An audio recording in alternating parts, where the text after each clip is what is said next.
Hey everyone, I'm back again, and I hope you saw my video yesterday about the Lance Armstrong thing. Anyhow, today I'm just going to talk about something that I really thought was pretty funny. It's one of my favorite baseball stories of all time. And what it is it's about one of the greatest achievements of all time, I think, in the history of sports, in some psychedelic, crazy way. What I'm talking about is the no-hitter that former Pittsburgh Pirates pitcher Doc Ellis pitched on June 12, 1970 in San Diego. For those who don't know, Doc Ellis was a pitcher for the Pittsburgh Pirates, predominantly the Pittsburgh Pirates in the 70s. He also pitched for Oakland, Texas, New York Mets, and the New York Yankees as well. He helped the Pirates win the World Series in 1971. He won 19 games that year for the Pirates. He was actually the starter in the All-Star game that year at Detroit's Tiger Stadium. He was the pitcher that gave up the home run to Reggie Jackson, where Reggie Jackson had a home run so far it hit the transformer on the roof of Tiger Stadium. Well, anyhow, what this no-hitter was about... Oh, sorry about that. I hit my elbow on something. Here's what happened. Ellis, the day before, the Pirates flew out to San Diego, and they had an off day. So Ellis rented a car, and he drove up to Los Angeles. So he stayed at a friend's girlfriend's house. So he started doing acid, doing LSD, drinking screwdrivers, all sorts of stuff. So what happened? Let me get my glasses on so I can read. What happened was he said he lost track of time. He was thinking it was still Thursday, so he took a hit of LSD on Friday at noon. And so his friend's girlfriend reminded him that it was 2 o'clock and that he was scheduled to pitch that night. It was the first game of a doubleheader. It was a scheduled doubleheader because it rarely ever rains in San Diego, so they really don't have any rainouts there. So he was like, what? What? I got to pitch?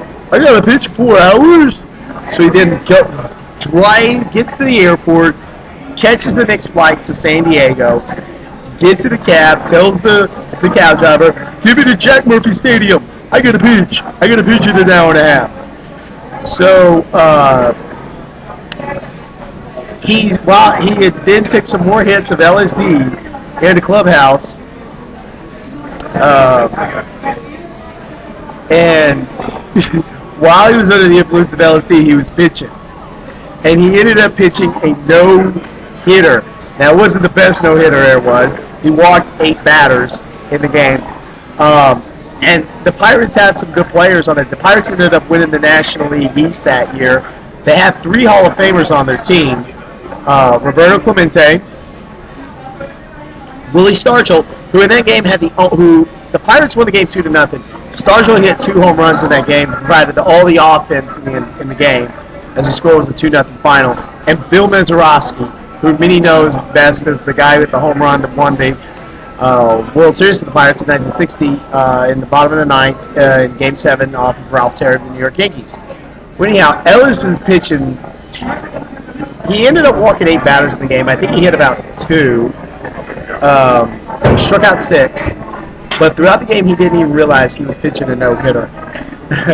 Again, I'm going to quote Doc Ellis right here. I'm going to read what he said. He said that he threw the no-hitter despite being unable to feel the ball or see the ball. He said at times the ball felt like a beach ball, and at times that the ball felt like a golf ball. Like it looked like a beach ball, and maybe next time he saw it, it looked like a golf ball.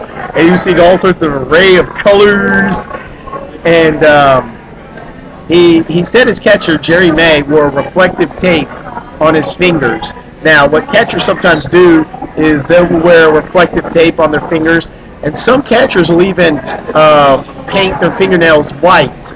So when the catcher gives the signs, when the catchers do all the signs and stuff and all of that, they can see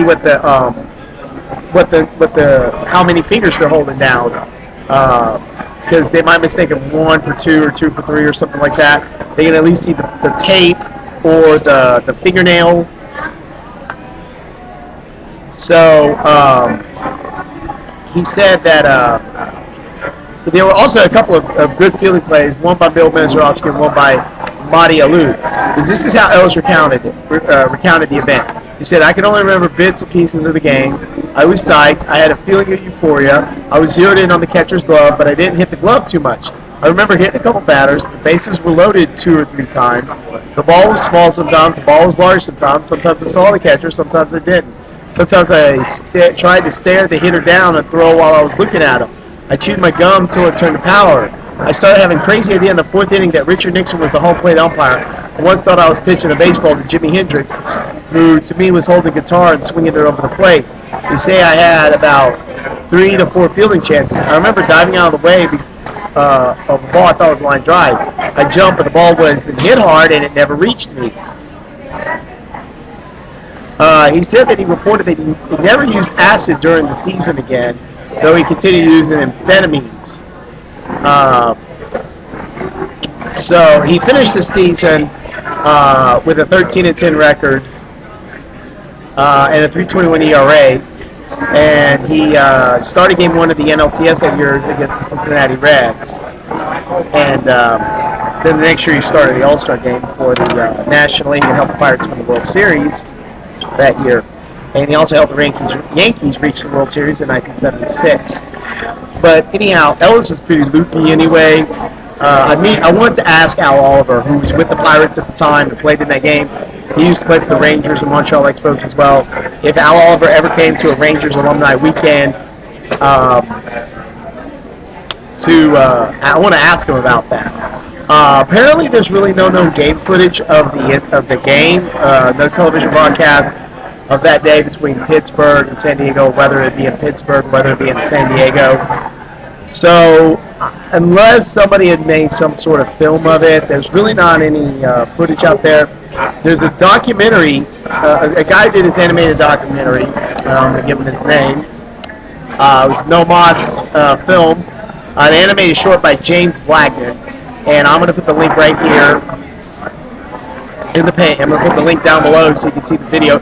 It's pretty funny. This is actually Doc Ellis recounting the no-hitter in his own words, and they just did some animated stuff to put it, so have a little humorous feel to it.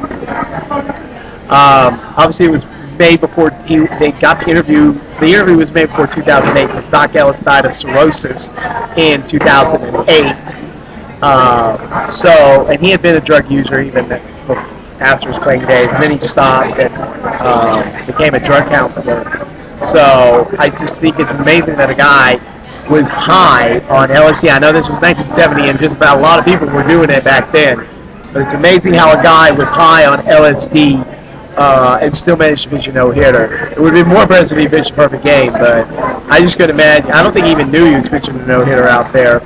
But I just think it's one of the most amazing sports accomplishments of all time, where a guy...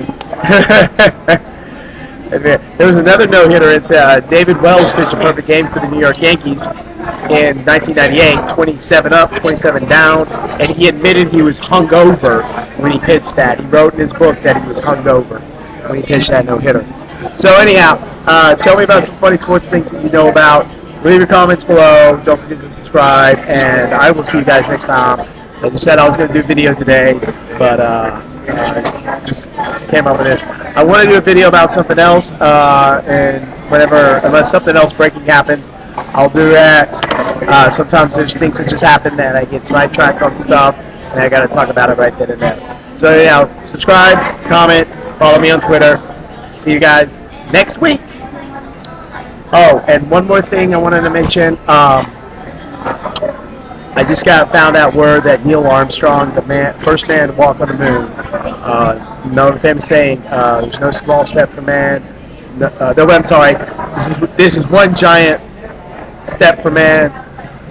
Wait. I'm sorry. I'm getting some. This is one small step for man, one giant leap for mankind. Brain fart. Anyhow, Neil Armstrong, the first man to walk on the moon, passed away at the age of 82. I just found out about this minutes ago. And a true American hero. This is the first man on the moon. He's a household name. Everybody knows who he is. And it's just not too long ago where we celebrated the anniversary of the moon landing. So anyhow, Godspeed, Neil Armstrong. You're You were a true American hero, and we will miss you a lot. Now, I'll see you guys next week. Take care.